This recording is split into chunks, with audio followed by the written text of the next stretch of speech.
Médico para todos sobre acupuntura. Hoje o assunto é extremamente atual e importante. Eu converso com o Dr. André Tsai. Ele é presidente do Colégio Brasileiro Médico de Acupuntura. Ele é vice-presidente do Comitê de Dor da Sociedade Brasileira de Ortopedia e Traumatologia, supervisor do programa de residência médica e acupuntura do Hospital das Clínicas. E ele vai falar para a gente sobre acupuntura e tudo que essa técnica milenar chinesa pode fazer. André Tsai, muito obrigado por você estar aqui junto com a gente. Eu que agradeço, doutor Fernando, pela oportunidade de estar aqui, bater um papo, trazer algumas informações que eu considero relevantes para a população, informações para esclarecer e tirar alguns mitos em relação à acupuntura. Bom, então vamos lá. Primeira coisa, o que é acupuntura, doutor André Tsai? Bom, é uma prática milenar, como você falou, pertence à medicina chinesa, à medicina tradicional chinesa, é um dos grandes pilares. Dentro da medicina chinesa você tem outros ramos terapêuticos, como a fitoterapia, a meditação, a prática corporal, a dietoterapia. Então, é um conjunto de terapêuticas pertencentes à medicina chinesa. Bom, a gente sabe que o mundo hoje em dia é globalizado, né? Com um celular, um tablet, você com alguns toques consegue falar com o mundo inteiro. Mas quando a gente fala de acupuntura, ela não chegou no Brasil na década de 90, quando a gente teve todo esse boom da internet e tudo mais. Ela chegou antes. Como é que foi esse caminho, Tsai? Saindo da China e chegando aqui no nosso país, no Brasil? Olha, os relatos que nós temos até hoje, eles mostram que a acupuntura chegou ao Brasil através dos imigrantes asiáticos, né? Eu sou descendente de pais chineses de Taiwan. Eu sou nascido aqui, mas existe então uma imigração dessa parte há mais de 200 anos, tá? Principalmente por japoneses e chineses, posteriormente por coreanos, onde algumas dessas pessoas já praticavam a medicina chinesa em seus países, já tiveram essa formação lá e trouxeram isso para o Brasil e começaram a aplicar dentro das suas colônias. Bom, então a gente pode dizer que no Brasil, provavelmente, as primeiras intervenções de acupuntura aconteceram uns 200 anos atrás. Mais ou menos isso. Porém, de uma forma mais popular, de 50 anos para cá. De 1970 e pouco para cá, em que a gente teve um fato histórico muito interessante. Foi uma época em que o então presidente norte-americano, Richard Nixon, fez uma visita para Mao Tse-tung da China. Lá, ele levou a comitiva, dentro da comitiva tinha um jornalista chamado James Winston, é um cara lá do The New York Times, né? Então, uma revista muito conceituada. O camarada teve uma apendicite.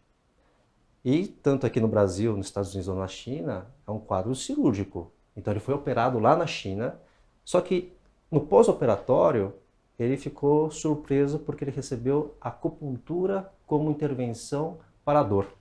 Então ele não recebeu anti-inflamatório, morfina, tal. Ele recebeu foi acupuntura. E isso trouxe uma surpresa muito grande. Ao retornar aos Estados Unidos, ele fez um reporte. E The New York Times tem o fator de impacto, né, importante.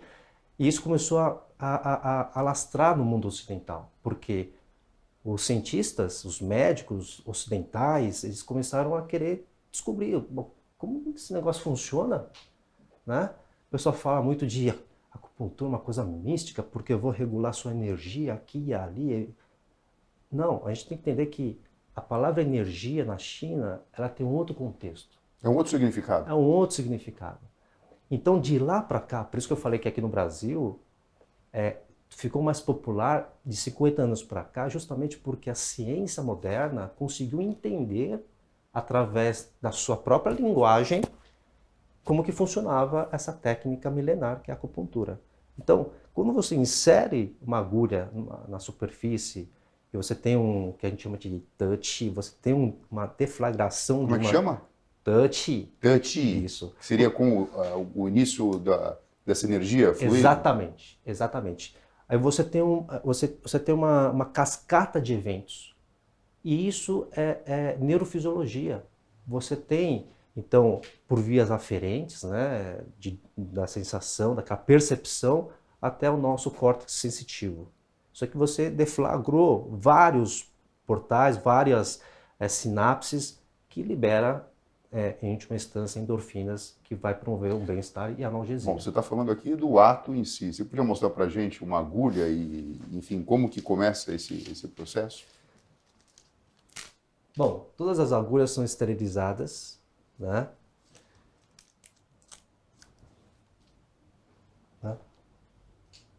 Vou aplicar em mim mesmo. Então, assim, esse aqui é um ponto chamado intestino grosso 4, tá? Eu vou fazer a introdução até o ponto em que normalmente a gente sente um choquinho.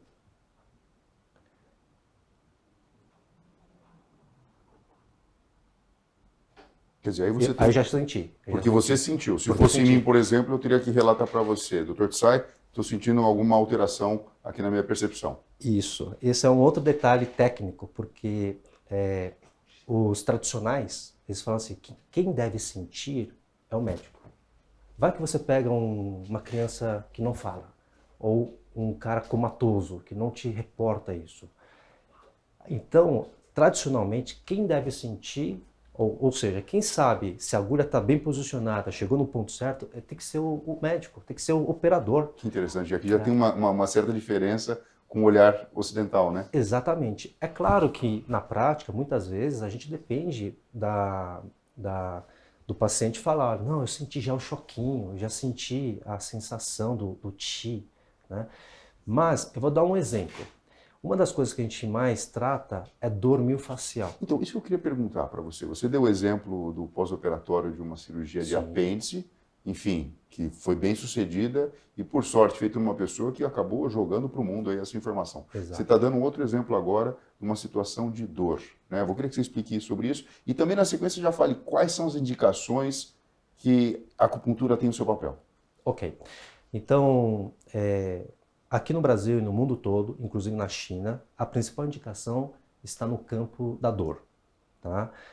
A gente sabe que quem lida com dor, né, nós dividimos a dor em dois grandes grupos, a aguda e a crônica. Então, eu diria que a acupuntura, em 95% das vezes, ela está aqui nesse campo da dor crônica que tem sido crescente no mundo inteiro, pelo fato da população envelhecer, muita comorbidade, então tem muitas doenças, vai viver mais, então tem mais dor, acaba tendo mais dor. Então, a principal indicação é no campo da dor crônica. Tá? Dentro da dor crônica, infelizmente, ela não consegue atingir uma satisfação terapêutica para todas as condições clínicas. Então, a ciência, eu acho que é importante a gente sempre ter estudos que possam comprovar a eficácia da técnica, isso que é muito importante. Ela demonstrou para dor de cabeça, osteoartrose de joelho, tendinopatias e dor miofascial. Aí eu vou fazer um link da nossa última pergunta. Quando o tradicional vai fazer acupuntura, ele vai, é como se fosse pescar o peixe. Então, ele tem que sentir, a agulha aqui, ela é o prolongamento do seu dedo. Uhum. Então, a ponta da agulha, da mesma forma que quem pratica artes marciais, a espada é o prolongamento, ou a raquete do tenista é o prolongamento da sua mão. Então, eu tenho que ter essa sensibilidade e entender que chegou ao ponto. Então, um dos sinais, eu vou falar uma coisa mais técnica, mas existe uma situação clínica chamada miofascial, em que o músculo fica mais contraído e quando você coloca e chega o chi, ele tem uma resposta até visível, que é o twitch. A resposta twitch, em que você tem uma pequena contração muscular. Ou seja, então os antigos chineses tinham razão. É o médico que tem que saber até que ponto chegou e está ótimo. Então eu não preciso perguntar, não preciso depender do paciente para me falar, não, chegou o chi, você já sentiu o choquinho. Não, não preciso disso. Eu preciso realmente sentir a agulha, até que ponto ele chegou, aonde que fisgou a musculatura e muitas vezes isso pode ser visível com essa resposta twitch, ou seja, quando você coloca, é muito comum ter uma contração. Agora eu tenho que fazer uma pergunta para você aqui, porque a curiosidade ela acaba brotando, né, Tsai? Bom, você me falou, para pediatria dá para usar? Dá para usar. Então nem sempre você vai ter uma resposta da criança. Para paciente grave que está numa situação de coma, por exemplo, o rebaixamento do nível de consciência dá para usar. Perfeito. Mas eu posso imaginar o seguinte, né, fazendo uma analogia. É possível, por exemplo, existir uma formação, não sei se tem isso na China, do médico veterinário utilizar em algumas situações? Excelente pergunta. Existe, contanto que o médico veterinário se restrinja à sua área de formação, né? O médico veterinário, ele tem esse status de médico. Ele foi formado para isso. Hoje, inclusive, tanto na China quanto no Brasil, existe essa modalidade de acupuntura, essa especialização de acupuntura para animais. Cachorro, cavalos. E aí que entra a questão, inclusive, né, interessante, que é a questão do efeito placebo. As pessoas falam assim, a acupuntura é psicológico, é um grande teatro que vocês fazem, né? E aí só o fato do paciente ver que, pô, o cara é professor de não sei aonde, tem olho puxado e aí todo o nosso, nós que somos médicos, nós sabemos que toda a nossa intervenção, até uma simples prescrição médica, existe um efeito placebo, um efeito em que o nosso paciente deposita em você a confiança de querer melhorar, tá? Mas se você leva para o cachorro, qual que é a minha influência psicológica em cima do cachorro? Ou do animal? Obviamente não é a mesma, né? Tá? É claro que hoje nós sabemos que existe até terapia para cachorro. Ou seja, a gente está entendendo uma complexidade que a medicina alopática não dava muito valor. Mas o que eu quero dizer é que essa minha influência de induzir o outro, eu não tenho esse mesmo poder para com os animais. E nos animais funciona tão bem quanto ou até melhor.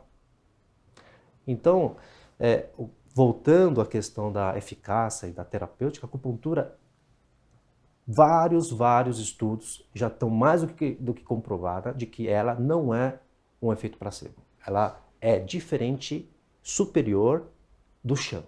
Shan, para quem não sabe, é uma intervenção parecida com a acupuntura, mas não é uma acupuntura verdadeira. Então, ou seja, não é só um aspecto psicológico. Não, eu tenho um tratamento real, de fato, inclusive coletável no líquor e no sangue, substâncias como endorfinas. Sai, agora sim, existe alguma contraindicação? Existe alguma possível complicação? Porque a gente está falando aqui de um ato médico, né? A gente está falando de uma coisa muito séria Sim. que envolve o entendimento do funcionamento do corpo físico. Você fez uma aplicação aí, eu tenho certeza que quem está seguindo a gente aqui ficou, pô, ele ficou falando, mexendo. Só fala pra gente para que serve esse ponto e principalmente qual que é a complicação que pode existir frente a uma prática de acupuntura. Felizmente, as complicações elas são pequenas em termos de quantidade, em termos de até de gravidade. Felizmente, se eu for considerar assim o número de sessões que são praticadas no Brasil e afora, tá? Em termos de percentual, é bem baixo, tá? Assim, é um dolorimento, é um hematoma, coisa assim simples, não chega nem a 5, 10%, tá? Mas existem, infelizmente, situações muito graves, inclusive descritas na literatura, um tamponamento cardíaco executado é consequente depois de um agulhamento aqui na região do tórax e acabou pegando o coração. Então, houve óbito. E das complicações mais graves, o mais comum é o pneumotórax, em que você tem a perfuração do pulmão, e infelizmente isso pode acontecer até com pessoas experientes. Então, existe complicações. A grande questão é, o que eu vejo, que a principal complicação ou contraindicação é quando você vai executar um procedimento altamente, assim, com poder analgésico muito, muito alto, sem um diagnóstico prévio. Então, é como você falar assim, eu estou com uma dor de cabeça aqui, não, vai lá na farmácia, compra um analgésico, né? Tá, felizmente a maioria dos casos até passa e felizmente é só um desconforto e tal. Mas eu aprendi uma coisa que... Não, eu estou entendendo o que você está dizendo. Por exemplo, o indivíduo tem a gente chama de cefaleia sentinela. Pode acontecer 24 horas, antes de um aneurisma cerebral romper, vem uma dor de cabeça horrível que representa aquele momento em que as fibras começaram a se distanciar um pouco mais e pode acontecer. Imagina algo que é desagradável, mas que deveria motivar o indivíduo a procurar um pronto-socorro fazer o diagnóstico e, obviamente, estabelecer o tratamento antes da ruptura do aneurisma. Exato. Aí, imagina, faz, por exemplo, um procedimento, como você falou, com alto poder analgésico. Tira aquela manifestação clínica que, como o próprio nome diz, cefaleia sentinela. O que é um sentinela? É quem toma conta dizendo, olha, vamos tratar antes que alguma coisa grave aconteça. E você perdeu o time, na verdade, de fazer um tratamento e salvar uma Perfeito. vida. A gente tem que lembrar que a dor é o principal sintoma que leva o paciente ao médico. É o principal sintoma. E a dor é um alerta, né? Pode ser um alerta falso, tal, ou com menos gravidade, mas é um alerta que a gente tem que tomar cuidado. Então, eu aprendi isso, Fernando. A gente tem que fazer o diagnóstico. E muitas vezes o diagnóstico não é tão simples, não é tão fácil, inclusive diagnosticar as possíveis complicações. Então, voltando à questão da complicação do pneumotórax, às vezes a pessoa não tem consciência e o cliente volta para sua casa tendo falta de ar, dor e põe em risco a vida dessa paciente. Então, a questão do diagnóstico é fundamental, tanto para a doença em si, como das possíveis complicações que a acupuntura pode produzir. Tá? Então, de modo geral é isso, não tem contraindicação assim não pode fazer acupuntura. Eu diria assim, pode até começar a fazer acupuntura enquanto você vai elaborando o seu diagnóstico, porque você vai pedir exame aqui e tal. Então, se você quiser dar um alívio para esse paciente, só que sob a sua tutela, sob a sua responsabilidade, você de perto. Hoje a tecnologia nos dá a possibilidade, como você está, pelo WhatsApp. Então, eu acho que não tem problema. Você chamando a responsabilidade para você e tendo esse controle, já fez o exame, tá, me passa o laudo, eu posso começar um tratamento sem problemas, mas é importante que você chegue ao diagnóstico, tá? Então, esse eu acho que digamos, não é a contraindicação, mas é o principal recado que eu gostaria de dar. Sim, Né? sim. E quais são os cuidados assim que a gente precisa tomar antes de realizar um tratamento com acupuntura, né? A gente sabe que tem muito profissional, né? Porque assim, é uma faca de dois gumes, né? Tem o lado bom de trazer para o mundo todo essa informação. A gente estava batendo papo aqui, eu vou pedir para você repetir de novo a história, porque é muito bacana de escutar isso, né? Então, na China, antigamente existiam os médicos de pé descalço. Não vou deixar Isso. você falar essa história. E também da questão, por exemplo, do mestre de Kung Fu, né? Que muitas vezes na aldeia ele era o camarada que sabia como, de repente, imobilizar, quebrar um osso ou Isso. fazer uma lesão, mas também era a pessoa que sabia como fazer a terapia, Exato. né? Exato. Então, assim, tem toda uma história, na verdade, que não pode ser deixada para trás. Sim. Então, voltando ao berço da origem da acupuntura, que é a China, eu posso até falar com uma certa propriedade pelos meus pais, né? Até pouco tempo atrás, né, eu diria aí 1949, a China é um grande país, no entanto, muito pobre. Tanto é que a medicina não foi tão desenvolvida como a nossa, porque a nossa medicina é cara, ela necessita de investimento, pesquisa, de fármacos, de exames, etc. Lá, país pobre, o que ele vai tentar compensar? Olha, o que tem aqui? Uma planta que cresce, mas isso aqui serve para isso. Então, e a acupuntura é um tratamento relativamente barata, né? E que com uma grande eficácia. Então, naquela época, existia sim a passagem do conhecimento de pai para filho, a passagem do conhecimento dentro de academias de Kung Fu, em que o mestre ele tinha o conhecimento, se ele sabia como lesionar o adversário, ele também sabia como recuperar essa lesão. Em outros, para a nossa medicina, né? Se eu como ortopedista sei o mecanismo de lesão daquela entorse, eu faço o mecanismo inverso para colocar o osso no lugar, tá? A mesma coisa, né? Então, existia essa prática lá na China, até pouco tempo atrás. O governo chinês, ele fez o diagnóstico dessa situação e falou assim, não, mas a gente precisa desses profissionais que trabalham no interior, naquelas aldeias, e que tem um certo conhecimento e que aquela população local referenciava esse mestre de Kung Fu como o seu médico, o seu profissional que possa melhorar a sua condição de saúde. Então, eles instituíram e falaram assim, não, a partir de agora vocês são os médicos de pés descalços. Por que pés descalços? De tão pobres que eram, eles andavam descalços. Tá? No entanto, o governo chinês, que não é bobo, ele falou assim, não, mas eu não posso deixar essa situação permanecer ad eterno. Então, a partir de agora, todo mundo que quer praticar medicina chinesa, acupuntura, fitoterapia, etc., tem que ingressar numa faculdade e fazer uma formação oficial e deixar aos poucos de lado essa formação informal. Tá? Não vou entrar no mérito assim que se forma bons profissionais ou não forma bons profissionais, não vou entrar nesse mérito, mas o fato do governo estabelecer que daqui para frente você vai ter uma questão oficial, ele consegue fiscalizar melhor as escolas, ele consegue fiscalizar melhor os profissionais e se tiver algum erro, tem como penalizar. Então você torna a sociedade mais segura, você torna a sociedade mais organizada. Então quem é que ganha com isso? Todos ganham com isso. Então é esse recado que eu gostaria de deixar, de que, olha, a acupuntura, ela é um ato médico no seu berço de origem. Né?